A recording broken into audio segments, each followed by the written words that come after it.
porque estábamos viendo con el doctor Abelardo Ávila del Instituto de Nutrición Subirán el gran problema que está habiendo últimamente con, bueno, ya de hace unos años hacia acá, con la posibilidad que le ha permitido a la población y oportunidades de acceso a alimentos, pero de alimentos chatarra. El gran problema que se está teniendo de obesidad desde infantil, ¿no? Incluso nos comentaban que en la última fecha Coca-Cola ahorita está invadiendo de refrigeradores en todas las zonas de las localidades de alta marginación del país. Y la chatarra, bueno, esa sabemos que desde hace buen tiempo está en acceso en ellos. Los niños en lugar de leche están dándoles biberones con Coca-Cola.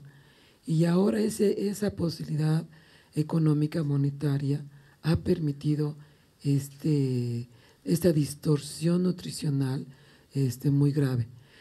Te decía, disculpa, no sé si está, no está en el foco de tu estudio, pero si has tenido el acceso y el contacto con este programa a nivel nacional, creo que es un problema importante si se pudiera saber, ¿no? Gracias. A mí me parece que hasta ahora lo que teníamos era una serie de estudios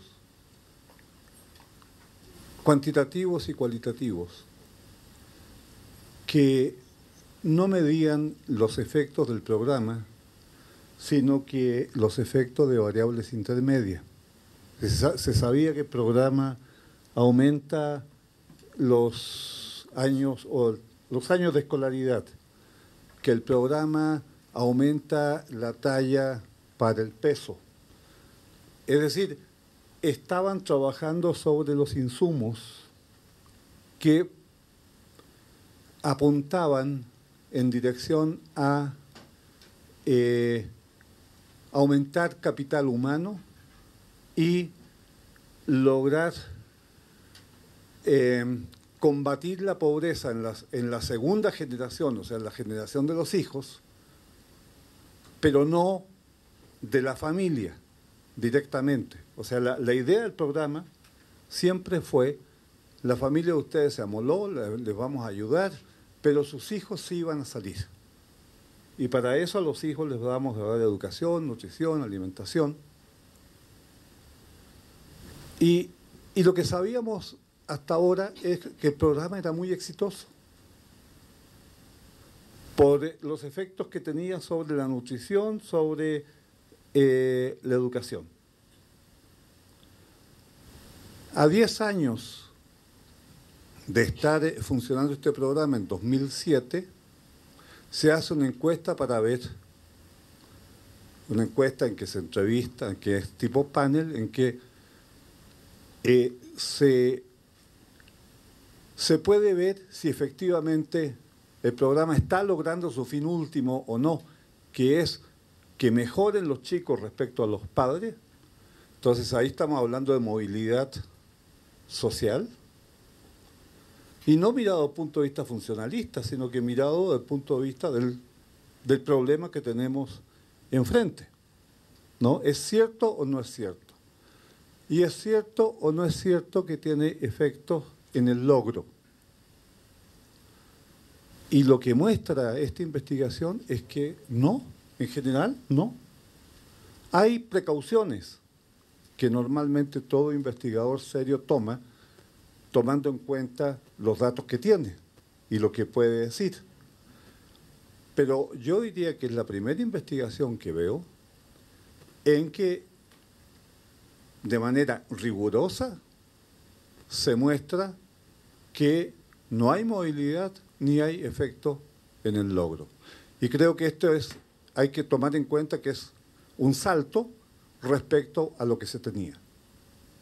Es decir, esto es una contribución neta Tiene muchos problemas, claro, tiene. Tengo entendido que Iliana en algún momento tenía previsto hacer una entrada cualitativa para darle más sustancia a su análisis cuantitativo. Nada más que no pudo hacerlo por limitaciones de muchos tipos, ¿no? Pero previsto estaba. Es decir, la combinación de métodos para dar cuenta de procesos que un análisis cuantitativo no puede dar cuenta. Pero no se trata de cuantitativo o cualitativo, sino que se trata justamente de aprovechar las potencialidades de uno y otro método para intentar resolver y dar cuenta de un problema relativamente complejo. Entonces, por eso hay que felicitarla, porque es una contribución neta respecto a lo que sabíamos hasta antes de que se haga esta investigación. Sí, no sé si se podría decir, a ver qué piensas, así como una posible conclusión, que el objetivo principal de Oportunidades, que era romper la herencia de la pobreza, se muestra claramente con estos datos que no se ha logrado. Sin embargo, sí parece que se está logrando una formación de capital humano que, dadas otras condiciones del país, tienen el potencial de contribuir a romper esa herencia. O sea, estamos en un país que no ha crecido desde hace, no sé, 20 y tantos años, 30 años, en donde la pobreza ha oscilado un poco, pero no ha disminuido muy significativamente como lo ha hecho, por ejemplo, en Brasil.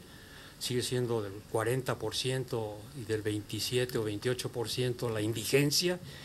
O sea, las condiciones que rodean a las transferencias son las que han impedido que se aproveche realmente, y quizá también el corto lapso, estos 10 años, con las limitaciones de que algunos solo han estado 3, etcétera, de los resultados a mediano y largo plazo, ¿no? No sé si estarías de acuerdo en esa conclusión. O sea, en la parte de formación de capital humano algo se está logrando, con las deficiencias de calidad, etcétera, etcétera, pero no hay condiciones para que eso fructifique en más empleos, mejores empleos, en una movilidad que no sea movilidad estructural fundamentalmente, pero el potencial existe para ello. Entonces yo concluiría un poco en ese sentido. Sabemos los que estudiamos migración hace tiempo que la migración siempre es muy selectiva. O sea, los que logran salir del hogar y llegar a otra parte y ubicarse en esa otra parte y no tener que regresar, siempre son los que tienen mejores cualidades. Entonces eso explica también que los migrantes parecen tener una mayor movilidad que los no migrantes. Probablemente el comentario y la pregunta implícita a lo mejor no es exactamente de este foro, pero por lo que se escuchaba y por los comentarios, coincidiendo con algunas conclusiones, pareciera ser que el programa, independientemente que sea relativamente corto, pareciera ser que no está dando los resultados que en principio se pudieran considerar, independientemente de algunas cuestiones metodológicas, etcétera, ¿no? Pero de todas maneras, yo creo que sí habría elementos para empezar a evaluar una política social. Aquí se dijo desde el principio que era una política social, si no entendí mal, focalizada. ¿Y qué significaría esto? Que el Estado canalizaría a partir de esa definición de la política social recursos a los estratos sociales de ingresos bajos o pobreza, etcétera, ¿no? De una forma tal vez diferente a la que también venía haciendo desde hacía tiempo, ¿no? Donde había muchos programas, desde Coplamar, PIDER, programa de desarrollo rural, programa de inversiones en el medio rural, en donde también el Estado canalizaba muchos recursos al campo, pero tenían otro tipo de orientación. Es decir, aquí se habla de dar becas. En aquel entonces, por ejemplo, se hablaba de hacer escuelas. Y aquí como que siguen haciéndose escuelas, pero a lo mejor el análisis sobre los resultados que estuviera dando este programa, habría que vincularlo con lo que se está haciendo en ese otro aspecto que estaría incidiendo sobre el entorno general en donde se está desarrollando ese programa, ¿no? Empezando por el comentario de Rosa María, pues me dejas tarea para pensar, sobre todo. Yo creo que, o sea, cuando yo analicé los resultados o las diferencias de los resultados según la condición de migración, yo creo que mucho de mi análisis estuvo relacionado, como mi énfasis, en las características del contexto de inserción laboral. Yo creo que sí, sería muy interesante ver si aquellos que migran en efecto pertenecen a este tipo de hogares con esta estructura doméstica que tú mencionas. No creo que haya datos que me permitan, aunque puede ser, podría buscar si hay, revisar datos que permitan saber si estos jóvenes envían dinero a sus hogares. Es posible que sí existan. Y ver realmente si lo que tú propones es parte del fenómeno que se está analizando aquí. O sea, es una mirada que la verdad yo no había pensado y que sería interesante explorar. Lo que sí, cuando empecé a revisar lo de los migrantes, una de las cosas que sí vi era que si las características de migrantes y no migrantes, por lo menos algunas básicas, eran distintas, pensando en lo que tú, Claudio, mencionabas sobre la migración selectiva. Por lo menos las características en cuanto a nivel educativo, que sería algo que uno podría, ¿no?, pensar como un primer indicador, no. Entonces, pero digamos que algo que me queda claro al terminar esta investigación es que, o sea, en la investigación cruzan varios temas que los trato pero no profundizo. Y dos de los más importantes son la cuestión de la migración y la otra, todas las relaciones de género. Entonces cruzan los resultados una y otra vez y seguramente o sea, la explicación es mucho más compleja de lo que yo ahorita estoy viendo y valdría la pena reanalizar los resultados desde una mirada de género o desde una mirada más informada sobre los procesos de migración, que son cosas que no hice. Sobre tus comentarios, Alicia, yo diría que si bien los estudios de movilidad social surgieron en su momento como estudios más bien funcionalistas, a lo largo de las décadas lo que se ha mostrado en la continuidad de los estudios de movilidad es que los presupuestos de la visión funcionalista no se sostienen, ¿no?, que estaban anclados en la teoría de la modernización, etcétera. Entonces, los estudios de movilidad en las décadas más recientes se separan mucho de esa visión funcionalista y más bien han aportado elementos para mostrar que estaban equivocados. Yo creo que, porque además nos sucedía, o sea, también con otros investigadores, que sí, o sea, hay gente que tiene esa visión de los estudios de movilidad porque fue como el origen, pero si uno le da seguimiento a lo largo de las décadas, eso ha cambiado mucho.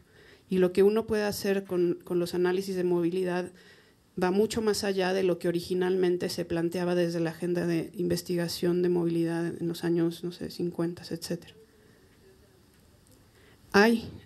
Sí hay varios estudios en América Latina. Hay estudios en México, hay estudios en Argentina, en Chile, en Brasil, en Colombia. Bueno, sí, o sea, hay varios estudios de movilidad en México que se han hecho desde los 70, o sea, Claudio participó en alguno de ellos. Espérame. Estoy empezando por lo más antiguo, pero hay estudios de movilidad muy recientes. Hay un libro publicado por el Colmex con una compilación de estudios que es del 2009 o 2010, si no me equivoco. Hay un trabajo de Fernando Cortés y Patricio Solís que es del 2011. Hay un libro que acaba de publicar en el 2010 el Centro de Estudios Espinosa Iglesias con una compilación bastante amplia de trabajos de movilidad sobre México con datos de la encuesta de 2006, donde hay análisis de movilidad educativa, movilidad ocupacional, movilidad de bienestar económico, donde se hace un retrato bastante profundo sobre el régimen de movilidad en México en los distintos ámbitos. Entonces, sí hay estudios que nos dicen cómo es la movilidad en el país. Ahora, ese no es mi grupo control. O sea, esos estudios a mí me informan sobre el contexto en el cual el problema que yo estudio opera. Mi grupo control, para poder decir que Oportunidades tiene impacto o no sobre la movilidad ocupacional y el logro ocupacional, es, yo lo que hago es comparar individuos que pertenecen a hogares que llevan 10 años siendo beneficiarios del programa con individuos que pertenecen a hogares que tienen 3 años de beneficio del programa. Con las técnicas de pareamiento se logra controlar todas las diferencias que pueden haber habido en sus características iniciales previas al programa, y con ello uno puede decir que los impactos que se estiman se pueden atribuir al programa. O sea, para que yo pueda medir impacto de oportunidades, la metodología tiene que funcionar así. Tengo que comparar hogares que son similares antes de la intervención del programa entre sí. No puedo comparar hogares beneficiarios de oportunidades con hogares que representen al promedio de la población nacional, por ejemplo. No viene un tiempo el seminario, pero yo sí creo que tiene que tener un grupo de control de gente que no recibe oportunidades. Porque sí. No se oye, Alicia, entonces si quieren… Bueno, no, lo dejamos para después para después y avance las respuestas y bueno. Sí. Bueno, hay un diálogo pendiente. Lo único para aclarar eso es, sí, idealmente uno requeriría un grupo que no tenga oportunidades. Dentro de las comparaciones que yo hice, hay una comparación que en efecto se hace con un grupo sin beneficios de oportunidades.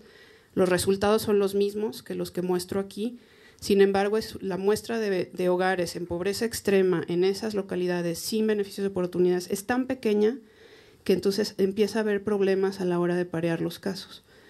Por lo tanto, la mejor comparación es la que les presenté aquí, ¿no? Pero existe también esa comparación. La necesidad de un diálogo con los trabajos cualitativos, estoy totalmente de acuerdo. En la tesis lo hago, recuperando los resultados de los trabajos cualitativos que ha habido.